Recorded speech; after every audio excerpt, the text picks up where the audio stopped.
मैं राष्ट्रपति लूला को इस अवसर पर अपने विचार साझा करने के लिए आमंत्रित करता हूं। Bem, primeiro, gostaria de dizer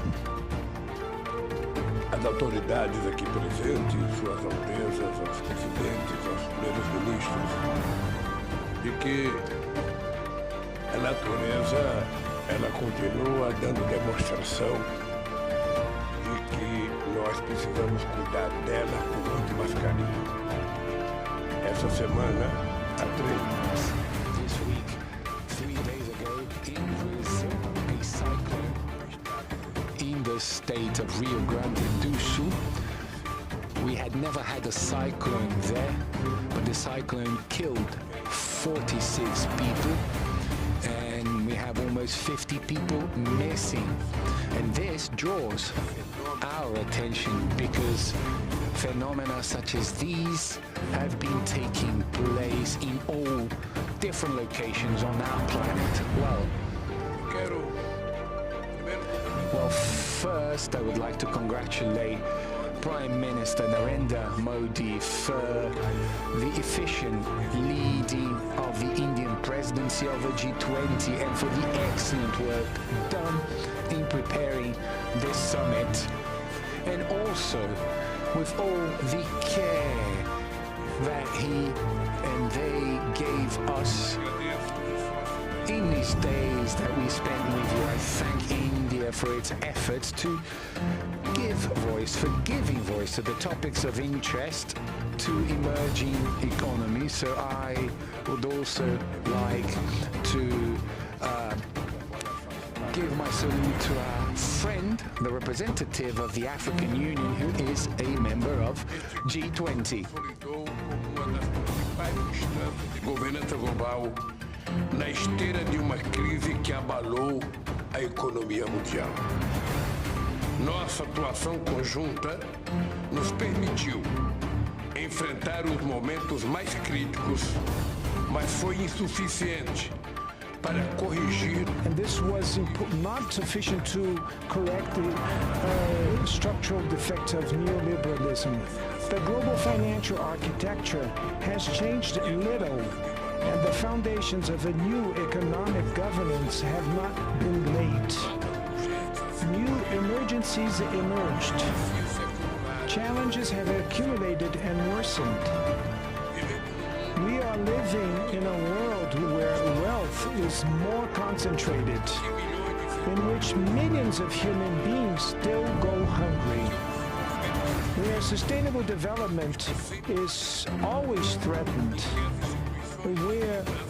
in which governance institutions still reflect the reality of the middle of the last century.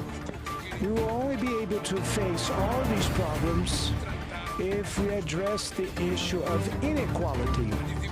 Inequality of income, access to health care, education, food, gender, and race, and also of representation is at the origin of all these anomalies. If we want to make a difference, we have to place reducing inequalities at the core of the international agenda. Therefore, the Brazilian presidency of the G20 has 3 priorities. The first one is social inclusion and fight against hunger, energy transition, and sustainable development in its 3 aspects: the vector social, the economic, and environmental vector. And thirdly, the reform of global governance institutions. All these priorities are part of the Brazilian presidency motto, which says, building a fair world and a sustainable planet. 2 task forces will be created: the Global Alliance Against Hunger and Poverty and the Global Mobilization Against Climate Change. We need to redouble our efforts to achieve the goal of ending world hunger by 2030. Otherwise, we will be facing the biggest multilateral failure in recent years. Acting to fight climate change requires political will and determination from the rulers, as well as resources and technology transfer. We want greater participation of the emerging countries in the decision-making process of the World Bank and the International Monetary Fund. The unbearable foreign debt of the poorest countries needs to be addressed. The WTO must be revitalized and its dispute settlement system must start working again. To regain its political strength, the UN Security Council needs to count on the presence of new developing countries among its permanent and non-permanent members. The international community looks at us with hope because we bring together economies from emerging countries and developed countries in the G20. We represent 80% of the global GDP, 75% of exports, and around 60% of the world's population. To ensure that the G20 acts in an inclusive and coherent manner, Brazil intends to organize work around three general guidelines. First, we will make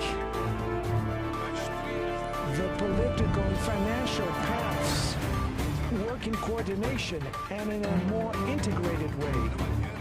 There's no point in agreeing on the best public policy if we do not allocate the necessary resources for its implementation. Second, we have to listen to civil society.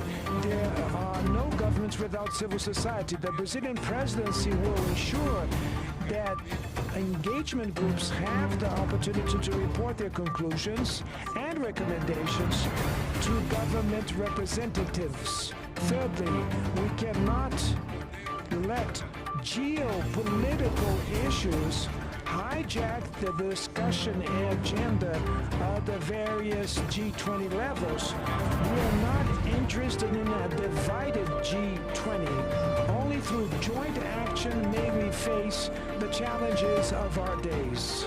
We need peace and cooperation instead of conflict. The path that will take us from New Delhi to Rio de Janeiro will require a lot of dedication and commitment from everyone.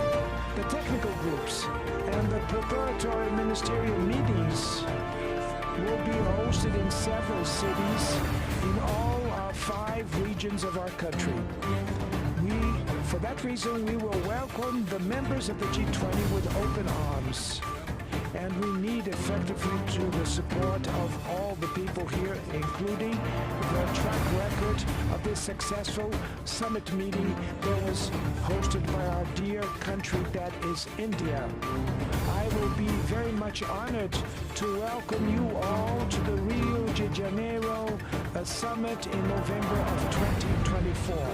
And before I hand the hammer here, I would like to thank very much to Prime Minister Modi and to thank to the Indian people for the competence that they had for organizing this event. And I would like to say, Prime Minister Modi, that I personally am very much touched emotionally when I want to pay a homage to our dear Gandhi, that we pay the homage today. Everybody knows that in my political life, Mahatma Gandhi has great meaning because the struggle with non-violence was a role model that I followed for many decades when I was in the labor movement, and that's why I'm very much touched and emotional and I want to thank you for the opportunity to pay this homage that we did today. And I'd like to say to all of you that Brazil will take the chair of the G20 and we will make a tremendous endeavor to manage to at least try to do something as the same that our brothers and sisters from India did. Thank you very much.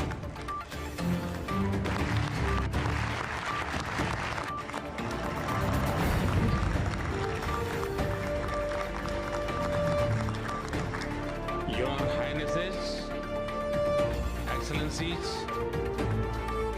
जैसा आप सब जानते हैं, भारत के पास नवंबर तक G20 presidency की भी जिम्मेदारी है। अभी 2.5 महीने बाकी हैं। इन 2 दिनों में आप सभी ने अनेक बातें यहाँ रखी हैं, सुझाव दिए हैं, बहुत सारे प्रस्ताव रखे हैं।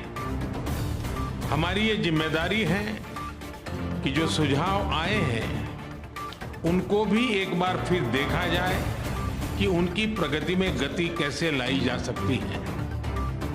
मेरा प्रस्ताव है कि हम नवंबर के अंत में G20 का एक वर्चुअल सेशन और रखें।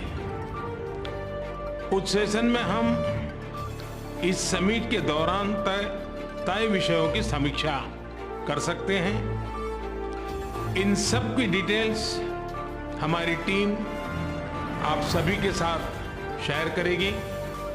मैं उम्मीद करता हूं कि आप सब इससे जुड़ेंगे। योर हाइनेसेस, एक्सेलेंसीज, इसी के साथ मैं G20 समिट के समापन की घोषणा करता हूं। One earth, one family, one future का रोड मैप सुखद हो। स्वस्ति अस्तु विश्वस्य, यानी संपूर्ण विश्व में आशा और शांति का संचार हो। 140 करोड़ भारतीयों की इसी मंगल कामना के साथ आप सभी का बहुत बहुत धन्यवाद।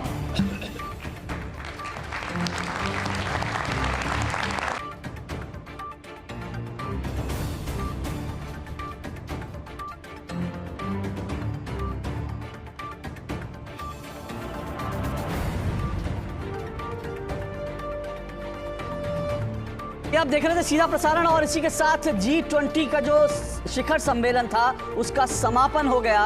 प्रधानमंत्री नरेंद्र मोदी ने उसके समापन का ऐलान किया।